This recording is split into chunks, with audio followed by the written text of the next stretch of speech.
Hey, all right, and welcome to all. In today's fourth lecture of Lakshmikant, that is Charter Act of 1833.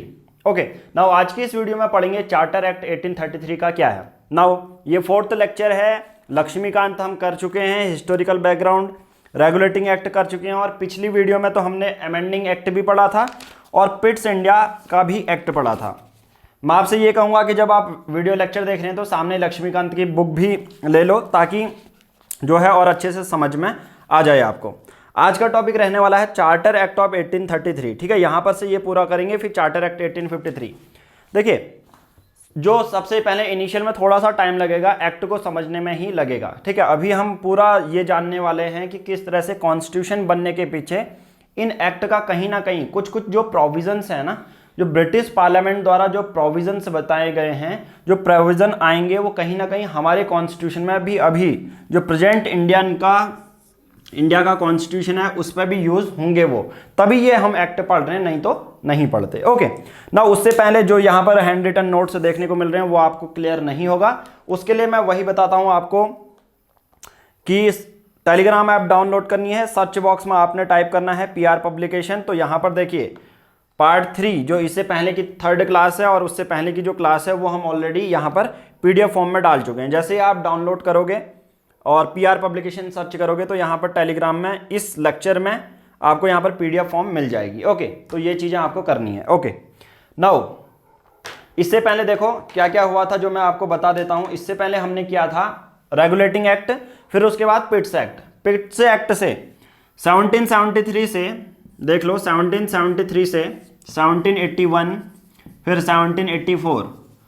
अब यहाँ पर से यहाँ तक आने तक यहाँ पर हमें देखने को मिला है ईस्ट इंडिया की पावर जो है वो कम हो रही है और किसकी बढ़ रही है, ब्रिटिश गवर्नमेंट की बढ़ रही है. यानी कि ब्रिटिश पार्लियामेंट अब ऐसे ऐसे कानून लेके आ रही है जिससे वो चाहती है कि कोई प्राइवेट कंपनी का पोजीशन नहीं होना चाहिए भारत में.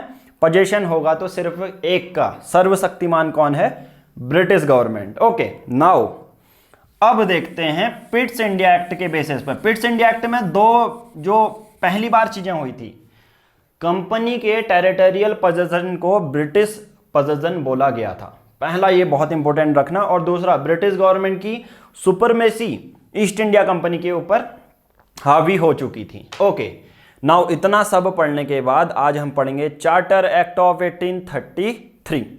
अब इससे पहले ऑलरेडी चार्टर एक्ट आ चुके हैं, 1813 का, 1793 का. उनको हम नहीं पढ़ रहे हैं क्योंकि उसको तो मॉडर्न इंडिया में पढ़ेंगे ही डिटेल में. But at the end polity पढ़ने का यही रीजन होता है कि कॉन्स्टिट्यूशन में जो जो इंपॉर्टेंट चीजें होंगी उनके प्रोविजन जो यहां से लिए गए हैं, कॉन्स्टिट्यूशन बनाने में किन किन एक्ट का हाथ रहा है, वो एक्ट हम डिटेल में पढ़ने वाले हैं. ओके, नाउ अब आपके माइंड में आ रहा होगा चार्टर एक्ट. ये चार्टर का मतलब क्या होता है? जब आपने लेक्चर 1 देखा तो लेक्चर 1 में हमने ये देखा कि चार्टर क्या होता है. चार्टर का मतलब क्या होता है? जो ऑफिशियल डॉक्यूमेंट दिया था ना, क्वीन एलिजाबेथ ने दिया था. किसको दिया था? ईस्ट इंडिया कंपनी को क्वीन एलिजाबेथ ने चार्टर दिया था कि बोला था कि आप जाओ, ईस्ट में जाओ, आपके पास इनिशियल में जो है ट्रेडिंग राइट एक्सक्लूसिव आपकी कंपनी के पास है.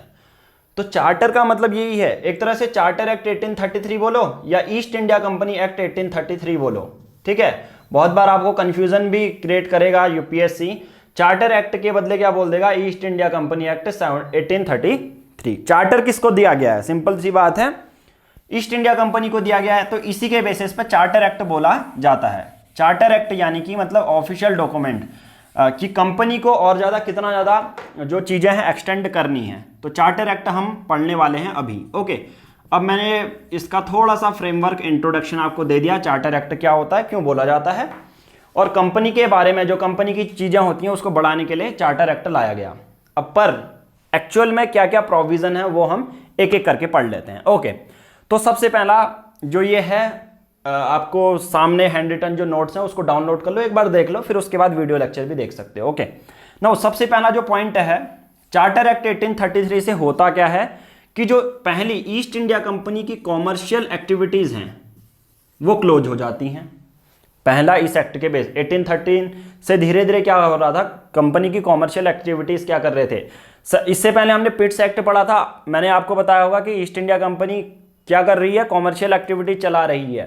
बट देखो मैंने कहा ना, धीरे धीरे जैसे एक्ट में बढ़ रहे हैं, ईस्ट इंडिया कंपनी की पावर जो है कम कर रहे हैं, क्योंकि एक प्राइवेट कंपनी है। प्राइवेट कंपनी कोई एक कंट्री क्यों जाएगी कि प्राइवेट कंपनी का ज़्यादा डोमिनेंस हो किसी कंट्री में इंस्टीड ऑफ हमारा कोई कंट्री। हम तो ब्रिटिश पार्लियामेंट हैं, कैसे एक कंपनी को आगे बढ़ने देंगे, है ना।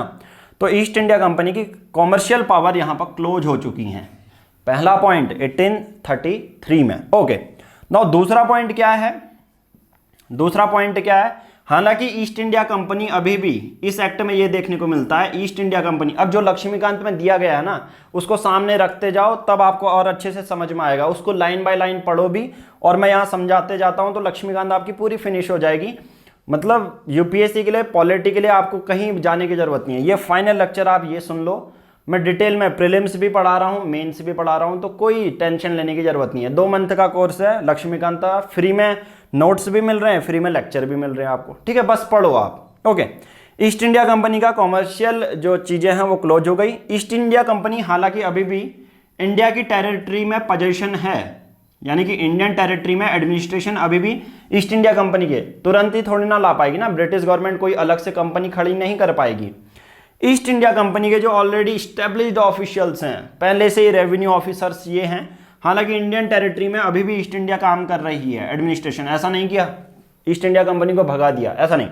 ईस्ट इंडिया कंपनी का इंडियन टेरिटरी में पोजीशन है, बट वो किसके अंडर है? आपने वो लक्ष्मीकांत खोलो और उस पर लिखा होगा इंटरेस्ट फॉर हिज मैजेस्टी, ठीक है, यानी कि ब्रिटिश क्राउन के अंडर, ब्रिटिश क्राउन के अंडर आप ये काम करेंगे। इंडियन टेरिटरी में पोजीशन अभी भी है क्योंकि ऑलरेडी स्टेब्लिश्ड है, पर ये काम पूरा किसका होगा? ब्रिटिश क्राउन के अंडर ही होगा, उनकी मैजेस्टी के अंदर होगा। ओके, ये सब चीजें हमने देख ली। अब पहली बार 1833 में एक लीगल प्रोविजन है कि इंडिया जो है वो ब्रिटिश की कॉलोनी बन चुका है। इंडिया किसकी कॉलोनी बन चुका है? ब्रिटिश की कॉलोनी। ये 3 चीजें पता चल गई। पहली बार लीगलाइज हुआ कि इंडिया किसकी कॉलोनी बन चुकी है? ब्रिटिश क्राउन की कॉलोनी बन चुकी है, या ब्रिटिश कॉलोनी हो चुकी है, यानी कि ब्रिटिश कंट्री की कॉलोनी कौन है? भारत है। पहली बार इस पर लीगलाइज चीजें हुई।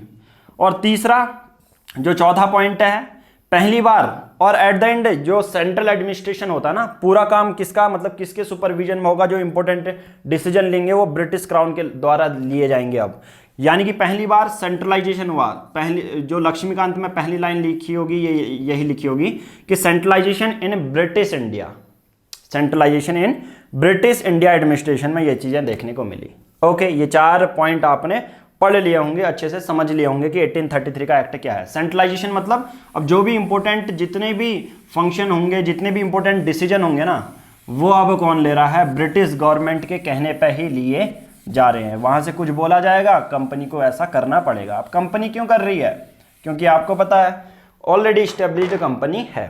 ओके, नाउ अब मैं कुछ फीचर्स बताता हूं इस एक्ट के, जो कि आपको याद रखने हैं, जो कि आपको पूछे जाएंगे। Features of the charter act 1833। Okay, now ये सब चीजें देखने को मिल गई। अब देखो फीचर्स। अब देखो 1773 में governor general of Bengal designated थे। अब देखो यहां पर कुछ चीजें चेंज हैं। गवर्नर जनरल ऑफ बंगाल को गवर्नर जनरल ऑफ इंडिया बोला गया। अब ऐसा क्यों बोला गया वो भी आपको बताऊंगा। अब एज ए देखो इंडिया कंट्री है, अब इंडिया को लीगलाइज कर दिया गया है कि वो ब्रिटिश की कॉलोनी है। तो अब कोई बंगाल, बिहार या उड़ीसा नहीं चाहता। ब्रिटिश गवर्नमेंट ये चाहती है कि कॉलोनी हमारी अब इंडियन गवर्नमेंट की तरह ये काम करेगी। इंडियन गवर्नमेंट है, फाइनल एडमिनिस्ट्रेशन किसका है? ब्रिटिश गवर्नमेंट का। अब ऐसा मत सोचना कि यार भारत के नेता ही इसको पूरा चला रहे हैं, नहीं, कंफ्यूज मत करना। गवर्नर जनरल ऑफ इंडिया बोला गया। अब पहले गवर्नर जनरल ऑफ जो इंडिया है वो कौन है? Lord William Bentinck. Lord William Bentinck. पहले गवर्नर जनरल ऑफ बंगाल कौन थे? कमेंट बॉक्स में नाम बताओ। ओके, नाउ पहला पॉइंट ये है। दूसरा पॉइंट बताता हूं आपको। अब जो ये गवर्नर जनरल ऑफ इंडिया है, इनके पास कौन सी? सिविल पावर भी है, प्लस मिलिट्री पावर भी है, प्लस उसके बाद जितने भी एक्सक्लूसिव लेजिस्लेटिव पावर है वो इनके पास है। लेजिस्लेटिव पावर, लेजिस्लेटिव पावर किनके पास है? जो नई पोस्ट डेजिग्नेट कर दी गई। लेजिस्लेटिव पावर मतलब जो कानून बनना चाहिए। अब सपोज मान के चलो कानून ऐसा बनाया जा रहा है कि यहाँ पर एक पुल है और पुल के पास पुल इंडियंस को क्रॉस नहीं करना है, उसके लिए कानून कौन लाएगा? Exclusive power governor general of India के पास है कि अपने मन से कोई कानून बना दे रहे हैं, और एक्सक्लूसिव पावर है गवर्नर जनरल ऑफ इंडिया के पास। ओके, तो ये दो चीजें पता चल गई। अब देखो नई चीज क्या है, अभी तक जो एक्ट आते थे, अभी तक जो कानून आते थे उनको क्या बोला जाता था, रेगुलेशन। उनका क्या बोला जाता था, रेगुलेशंस बोला जाएगा। बट यहां से 1833 आने के बाद अब जितने भी एक्ट होंगे उनको एक्ट ही बोला जाएगा, उनको क्या बोला जाएगा, एक्ट बोला जाएगा। ऐसा क्यों? क्योंकि अभी तक जनरली देखने को मिलती है कॉमर्शियल जो है ईस्ट इंडिया कंपनी कर रही थी और कहीं ना कहीं उन पर रेगुलेशन कर रहे थे, एक तरह बाउंडेशन डाल रहे थे, ईस्ट इंडिया कंपनी की पावर कम कर रहे थे। बट चार्टर एक्ट 1833 के बाद जो भी एक्ट आएंगे ना उनके पीछे एक्ट लगेगा। अभी तक क्या है, रेगुलेशन एक्ट है, सबको रेगुलेशन बोला जाता था। मतलब जितने भी कानून पास करे सभी को क्या बोला जाता था, इससे पहले, इस एक्ट के पहले रेगुलेशंस बोला जाएगा, अब इसके बाद जितने भी आएंगे एक्ट बोला जाएगा, या एक्ट्स। एक्ट्स मतलब जितने भी एक्ट्स आएंगे। ओके, नाउ ये सब चीजें पता चल गई। और कौन कौन सी चीजें फर्स्ट बार आपको प्रीलिम्स के लिए ये याद रखनी है कि जो लेजिस्लेटिव पावर है, फोर्थ पॉइंट आपको क्या रखना है, जो लेजिस्लेटिव पावर है, एलपी लेजिस्लेटिव पावर है, लूजर पेड नहीं है, कोई वीडियो गेम नहीं चल रहा कि एलपी खेलते हैं, ठीक है। बहुत ज़्यादा जो बच्चे हैं पहले एलपी भी खेलते होंगे, लूजर पेड, उस पर क्या होता है, कोई हारेगा तो वो देगा। बट यहाँ पर मैं शॉर्ट फॉर्म इसलिए यूज़ कर रहा हूँ ताकि हैंड रिटन नोट्स आपको टेलीग्राम में फ्री में मिल जाएंगे, उसको देख लो एक एक पॉइंट, ठीक है। तो जो लेजिस्लेटिव पावर है, कानून बनाने की पावर जो थी, पहले दूसरी प्रेसिडेंसीज को भी थी, बॉम्बे और मद्रास को, बॉम्बे और मद्रास को लेजिस्लेटिव पावर थी, बॉम्बे और मद्रास प्रेसिडेंसी को। अब ये खत्म कर दी गई है। अब कानून बनाएगा सर्वशक्तिमान कौन है, governor general of India, governor general of India. इससे पहले बॉम्बे की प्रेसिडेंसी और मद्रास, बॉम्बे मतलब अभी का मुंबई, मद्रास मतलब अभी का चेन्नई, उन प्रेसिडेंसीज को थी कि अपना अपना लेजिस्लेटिव पावर यानी कि कानून बनाने की कुछ पावर थी। बट इस एक्ट आने के बाद सब पावर दे दी गई है GGI, governor general of India. क्योंकि यहां पर मैं ऑलरेडी बता चुका हूं आपको, सेकंड पॉइंट इस पॉइंट को अथॉरिटी देता है, ठीक है। आप ये नहीं कह सकते कि अरे यार लेजिस्लेटिव पावर अचानक से कहां से आ गया। मैंने ऑलरेडी बता दिया है, सिविल, मिलिट्री और लेजिस्लेटिव पावर किसके पास है, गवर्नर जनरल ऑफ इंडिया के पास है। तो इनकी बंगाल और मद्रास की, बॉम्बे और मद्रास की प्रेसिडेंसी की लेजिस्लेटिव पावर नहीं होगी, डिप्राइव कर दी गई थी। ओके, नाउ अब प्रीलिम्स का पांचवा पॉइंट जो इस एक्ट के बेसिस पर आपको याद रखना है, पहली बार याद रखना, पहली बार government of India having authority over entire territorial possessed by British India. पहली बार गवर्नमेंट ऑफ इंडिया की टेरिटरी पोजीशन होगा किसकी, जितना भी ब्रिटिश ने कंट्रोल किया है ना, गवर्नमेंट ऑफ इंडिया का नाम आएगा, क्योंकि एक्ट बोला गया ना। तो अब क्या है, पहली बार ये हुआ। गवर्नमेंट ऑफ इंडिया क्यों बोल रहा हूं, तो आप ये मत समझना कि भारत आजाद हो चुका है। गवर्नमेंट ऑफ इंडिया इसलिए बोला जाता है क्योंकि ब्रिटिश एज ए लीगलाइज कर दिया गया है कि ब्रिटिश की कॉलोनी कौन है, भारत है, और भारत एज ए अलग कॉलोनी बनेगी तो गवर्नमेंट ऑफ इंडिया बोला जाता है इसलिए। तो गवर्नमेंट ऑफ इंडिया का पूरा पोजीशन होगा अब, भारत सरकार का पूरा पोजीशन। हालांकि भारत सरकार बोला जा रहा है तो कंफ्यूज मत होना कि भारतीय लोग चला रहे हैं। गवर्नमेंट ऑफ इंडिया का पोजीशन है ब्रिटिश टेरिटरी में, चला ब्रिटिश गवर्नमेंट ही रही है। ओके, 5 पॉइंट हो गए। छठवां पॉइंट क्या है, छठवां पॉइंट आपको ये याद रखने को मिला है, पहली बार इंडियन सिविल सर्विसेज में ओपन कंपटीशन की बात की गई। इंडियन सिविल सर्विसेज में ओपन कंपटीशन की बात की गई। इंडियन सिविल सर्विसेज, एक्चुअल में इंडियन सिविल सर्विसेज आया कहां से, अब सिंपल सी बात है, जो ईस्ट इंडिया कंपनी है ना, जो ईस्ट इंडिया कंपनी है, अब जो चलाती है एडमिनिस्ट्रेशन, उनको प्रशासनिक ऑफिसर तो चाहिए होंगे। अभी तक ईस्ट इंडिया कंपनी में प्रशासनिक ऑफिसर कौन है, वहीं के हैं। मैंने पहले पढ़ा था ना, नेपोटिज्म कर रहे हैं ये सब, बड़े बड़े ऑफिस में अपना ये प्रशासनिक चीजें ऑफिसर अपने ही डालेंगे। पहली बार अटेम्प्ट किया गया। अब इस लाइन को अच्छे से समझना, क्योंकि प्रीलिम्स में यूपीएससी आपको तभी कंफ्यूज करेगी। इंडियन सिविल सर्विसेज के लिए ओपन कंपटीशन की अटेम्प्ट किया गया था, इंट्रोड्यूस किया गया था। बट हालांकि जो कोर्ट ऑफ डायरेक्टर हैं उन्होंने इस एक्ट को नलीफाई कर दिया गया, कोर्ट ऑफ डायरेक्टर। अब ये अगला जब एक्ट आएगा ना तब ये ओपन कर लिया जाएगा इंडियंस के लिए भी, ठीक है। अब चार्टर एक्ट कभी कभी बोला जाएगा, पहली बार इंट्रोड्यूस कब बात आई थी, इस एक्ट में बोला गया था, याद रखना, इस एक्ट में ये प्रोविज़न था कि जो इंडियन सिविल सर्विसेज है, मतलब जो ऑफिसेज होते हैं ना, बड़े बड़े प्रशासनिक, डिस्ट्रिक्ट मजिस्ट्रेट वगैरह जो काम करते हैं अपने, ठीक है, जैसे PWD हो गया, बड़ी बड़ी चीज़ें हो गई, सेक्रेटरी लेवल पे हो गया, तो इंडियन सिविल सर्विसेज में ओपन कंपटीशन कर दिया गया था। ओपन कंपटीशन मतलब पेपर होगा जैसे यूपीएससी का पेपर होता, और इंडियंस के लिए भी अलाउड था। बट जो कंपनी के शेयर होल्डर थे ना, ईस्ट इंडिया कंपनी के शेयर होल्डर थे, जो कोर्ट ऑफ डायरेक्टर बोला गया था, ठीक है, बोर्ड ऑफ कंट्रोल की बात नहीं कर रहा हूँ, ईस्ट इंडिया कंपनी के जो कोर्ट ऑफ डायरेक्टर हैं, उनको लगा कि नहीं यार, ये तो हमारा नेपोटिज्म खत्म कर देंगे। इनने बहुत अपना जोर लगाया, इतना पीछे इस एक्ट के पीछे इतना जोर लगाया कि इसको नलीफाई करना पड़ा, यानी कि ओपन कंपटीशन नहीं होने दिया। किनने? ईस्ट इंडिया कंपनी के जो शेयर होल्डर थे, यानी कि कोर्ट ऑफ डायरेक्टर ने। आप सोचो थोड़ा सा कि कोर्ट ऑफ डायरेक्टर ने ऐसा क्यों किया होगा। अब देखो, ब्रिटिश गवर्नमेंट तो यही चाहती है ना, ब्रिटिश गवर्नमेंट ये चाहती है कि इंडियंस को जो है उनके लोगों को भी थोड़ा सा फायदा हो, बट अच्छे लोग आने चाहिए। कौन लोग आने चाहिए? अगर आप कॉलोनी बना रहे हैं तो अच्छे लोग आने चाहिए जो उस पे हैं सर्विसेज में। बट ईस्ट इंडिया कंपनी क्या कर रही है? हमेशा कोर्ट ऑफ डायरेक्टर जो कंपनी की, जिसकी कंपनी है, वो अपने ही चाचा भतीजे को बुला के इंडियन सिविल सर्विसेज में उन्होंने इंक्लूड कर दिया। ओके, तो ये कुछ 6 प्रोविजन हैं चार्टर एक्ट 1833 के, ओके, जो आपको पढ़ने थे। ओके, अब मैं कुछ और बताता हूं जो कि लक्ष्मीकांत में मेंशन नहीं है, दूसरे फैक्ट को आपको बताता हूं, ठीक है। ये तो था लक्ष्मीकांत के फैक्ट। अब इसी एक्ट के कुछ फैक्ट बताता हूं। जो पहला है, अब धीरे धीरे क्या हुआ, अब ब्रिटिशर्स बहुत ज़्यादा आने लगे थे भारत में, ब्रिटिशर्स बहुत ज़्यादा आने लगे थे, तो यानी कि क्रिश्चियनिटी बढ़ेगी, क्रिश्चियनिटी बढ़ेगी। उनका धर्म क्या है? क्रिश्चियनिटी है। तो सिंपल सी बात है, भारत में 3 बिशप्स आ चुके थे और जो क्रिश्चियन इंस्टीट्यूशन है वो बढ़ने लगे थे, ठीक है।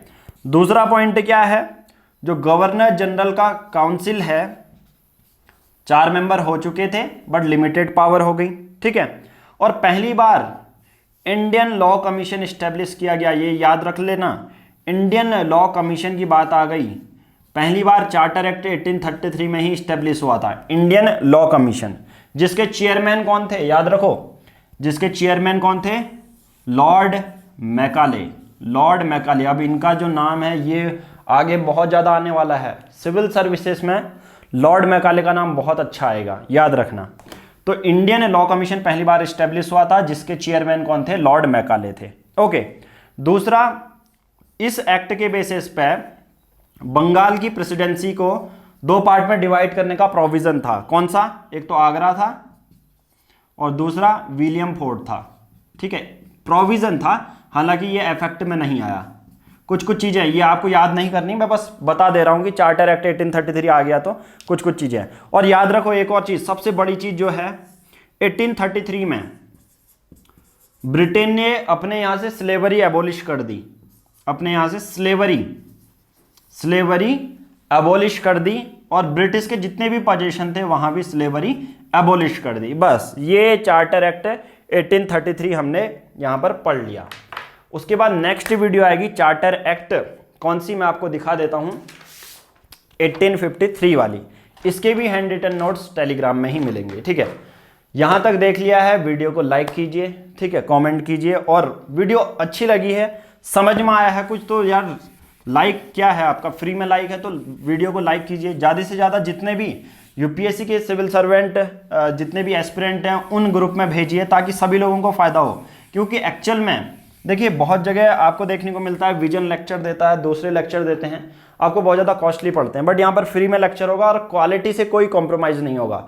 जो वहाँ पढ़ाया जा रहा है वो भी यहाँ पर पढ़ाया जाएगा, और उसके साथ साथ आपको ये नहीं लगेगा कि मैनिपुलेशन आप तब होता है जब आपको पता नहीं होता इनिशियल, चाहे आप फ्रेशर हो, चाहे आप अटेम्प्ट दे चुके हो। तो मैं आपको ये भी बताऊंगा कि कौन कौन से जो मैंने पढ़ाया उसके बेसिस पर क्या यूपीएससी ने कोई क्वेश्चन फ्रेम किए हैं या नहीं, इस लेक्चर के बाद मैं आपको बताऊंगा, ठीक है। जब गवर्नमेंट ऑफ इंडिया के एक्ट पढ़ेंगे ना, तब मैं लेके आऊंगा, ठीक है। तो आज की इस वीडियो में इतना ही, थैंक यू।